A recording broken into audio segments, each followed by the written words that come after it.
Hello students, आज का हमारा टॉपिक है parallel lines and transversal. Parallel lines को हम डिफाइन करेंगे, the lines in the same plane which do not intersect each other are called parallel lines. दो ऐसे लाइन जो एक दूसरे को इंटरसेक्ट नहीं करते।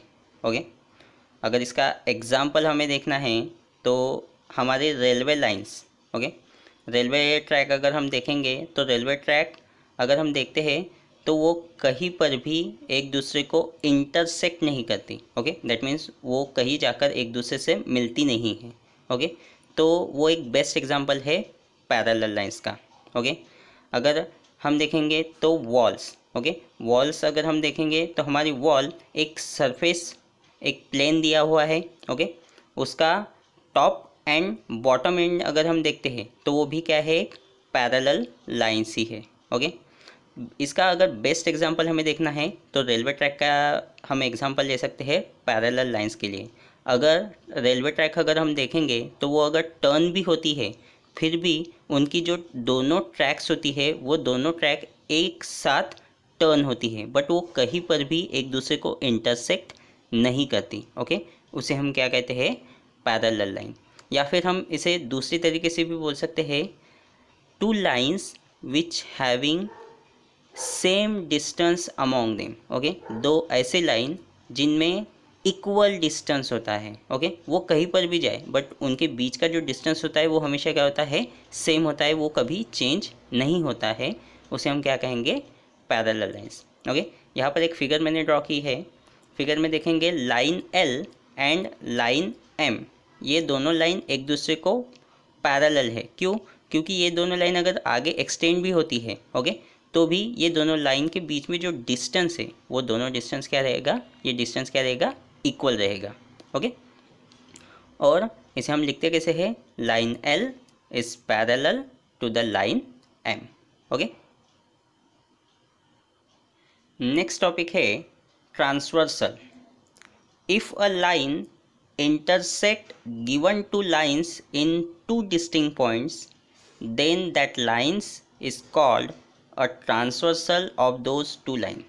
Okay, अगर कोई लाइन गिवन टू लाइंस को दो डिस्टिंक्ट पॉइंट में इंटरसेक्ट करती है, ओके, तो उस लाइन को हम क्या कहेंगे, ट्रांसवर्सल कहेंगे। ओके, जैसे इस एग्जांपल में line M and line N को लाइन एल क्या कर रही है, इंटरसेक्ट करती है at point A and at point B में, तो लाइन एल को हम क्या कहेंगे, यहाँ ट्रांसवर्सल कहेंगे। ओके, बिकॉज लाइन एल क्या करती है, लाइन एम एंड एन को इंटरसेक्ट करती है at point A and at point B, therefore line L is called transversal. Then हम देखते हैं angle made by transversal. Okay, दो लाइंस हमें दिए हैं और line L and line M and line N इन दोनों के लिए ट्रांसवर्सल है। ओके, तो यहाँ पर देखेंगे कुछ एंगल्स फॉर्म होते हैं, जैसे इसे मैंने angle 1, angle 2, angle 3, angle 4 denote किया है। देन यहाँ 5, 6, 7, 8 डिनोट किया है। ओके, तो यहाँ कुछ एंगल्स फॉर्म होते हैं। अब उनके रिलेशंस हम देखेंगे। सबसे पहले यहाँ एंगल्स बनते हैं करस्पॉन्डिंग एंगल, देन बनते हैं कुछ इंटीरियर एंगल एंड देन बनते हैं अल्टरनेट एंगल। ओके, कुछ करस्पॉन्डिंग एंगल से, इंटीरियर एंगल से एंड देन अल्टरनेट एंगल से। ओके, तो करस्पॉन्डिंग एंगल्स कौन से होते हैं? ओके, तो करस्पॉन्डिंग एंगल, ये जो दो लाइन्स है और लाइन एन उसको क्या है, ट्रांसवर्सल है, तो यहाँ करस्पॉन्डिंग एंगल कौन से हैं, एंगल 1 एंड एंगल 5, ये करस्पॉन्डिंग एंगल है। Okay, line L and M का ये इंटीरियर पार्ट हो गया। ओके, ये इंटीरियर पार्ट है और ये इसका एक्सटीरियर पार्ट है। ओके, तो देखिए एंगल 1 एक एक्सटीरियर पार्ट में है और एंगल 5 इंटीरियर पार्ट में, तो angle 1 and angle 5 is are corresponding angle. Okay, then angle 4 and angle 8 are corresponding angle. Same, angle 2 and angle 6 are corresponding angle. Angle 3 and angle 7 are corresponding angle. Okay, इन्हीं क्या कहेंगे हम, corresponding angle। देखिए यहाँ हमने लिखा है then interior angle, अब इंटीरियर एंगल बोला है दैट मीन्स वो दोनों लाइंस के इंटीरियर में आएंगे। ओके, लाइन एल और एम के इंटीरियर में आएंगे। तो इंटीरियर एंगल कौन से है? एंगल 4 एंड 5, देखिए इनर पोर्शन में है, इंटीरियर में है angle 4 and 5 interior angle, angle 3 and 6 interior angle. Okay, transversal के एक ही साइड में है। ओके, हमने क्या किया है, ट्रांसवर्सल के एक ही साइड में उसे कंसिडर किया है, 4 and 5, 3 and 6 interior angles. Okay, then alternate angles. अब अल्टरनेट एंगल्स क्या होते हैं कि एक एंगल ट्रांसवर्सल के लेफ्ट साइड में है तो दूसरा एंगल राइट साइड में रहेगा। ओके, तो देखिए अल्टरनेट एंगल कौन से है, वो भी इंटीरियर फॉर्म में ही होंगे। So angle 4 and angle 6 are alternate angle, angle 3 and angle 5 are alternate angle. Okay, these are the angle made by a transversal. Okay, then अगर अब इसमें हमें कुछ स्टेटमेंट्स ऐड करने हैं। अगर दो लाइन पैरेलल होते हैं, इफ, ओके मैं यहाँ पे स्टेटमेंट लिख देता हूँ, if two lines are parallel. Okay, if two lines are parallel, then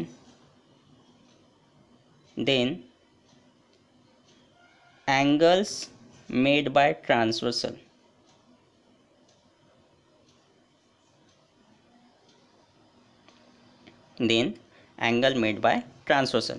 तो अब अगर दो लाइन पैरेलल है और देन ट्रांसवर्सल से जो एंगल मिलते हैं तो करस्पॉन्डिंग एंगल अगर हमें मिलते हैं। ओके, अगर line L and line M अगर पैरेलल है तो जो करस्पॉन्डिंग एंगल हमें मिलते हैं वो करस्पॉन्डिंग एंगल क्या होते हैं, इक्वल होते हैं।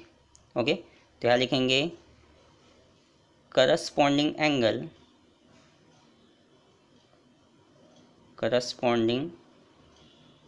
Angles are equal. Okay, corresponding angle क्या होते हैं, इक्वल होते हैं। Then alternate angle. Okay, alternate angles, इसके अल्टरनेट एंगल भी क्या होते हैं, इक्वल होते हैं। ओके, एंड थर्ड इसके interior angles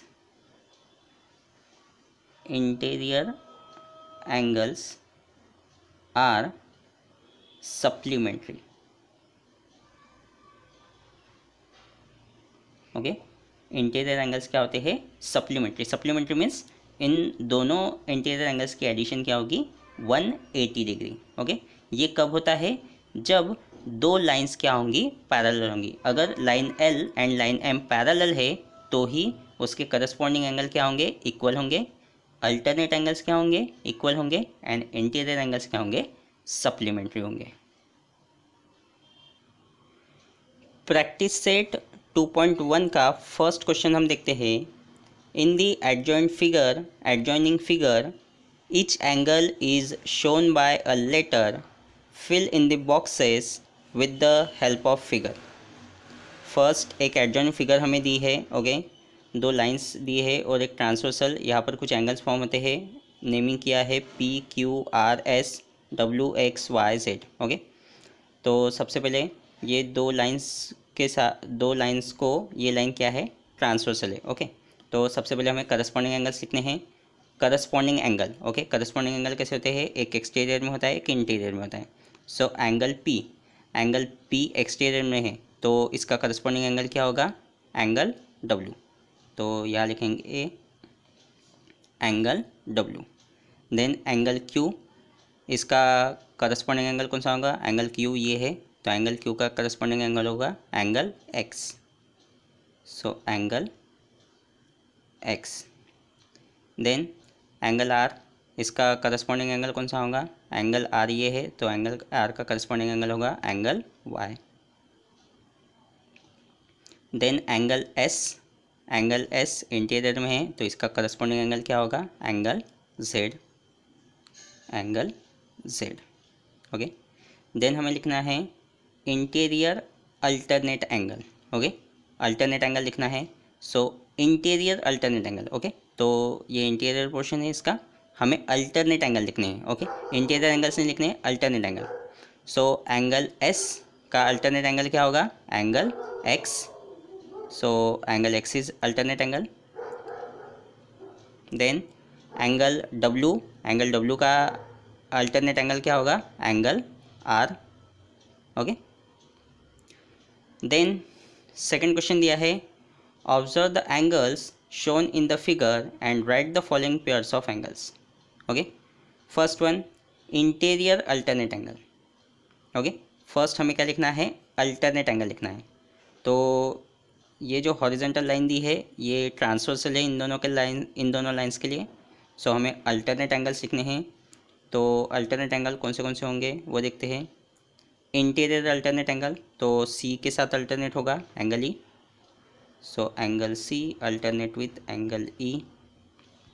then angle B alternate with angle H. Okay, ये आप लोग कॉपी में लिखेंगे। देन हमें लिखने हैं करस्पॉन्डिंग एंगल। तो corresponding angle A corresponding with angle E. A के साथ करस्पॉन्डिंग रहेगा angle E. Then angle B के साथ करस्पॉन्डिंग रहेगा angle F. Then angle D के साथ करस्पॉन्डिंग रहेगा angle H. And angle C के साथ करस्पॉन्डिंग रहेगा angle G. Okay, then interior angles लिखने हैं। Interior angles, so interior angle कौन से रहेंगे? एंगल सी के साथ इंटीरियर में कौन सा है? एच। एंगल सी के साथ इंटीरियर रहेगा एंगल एच।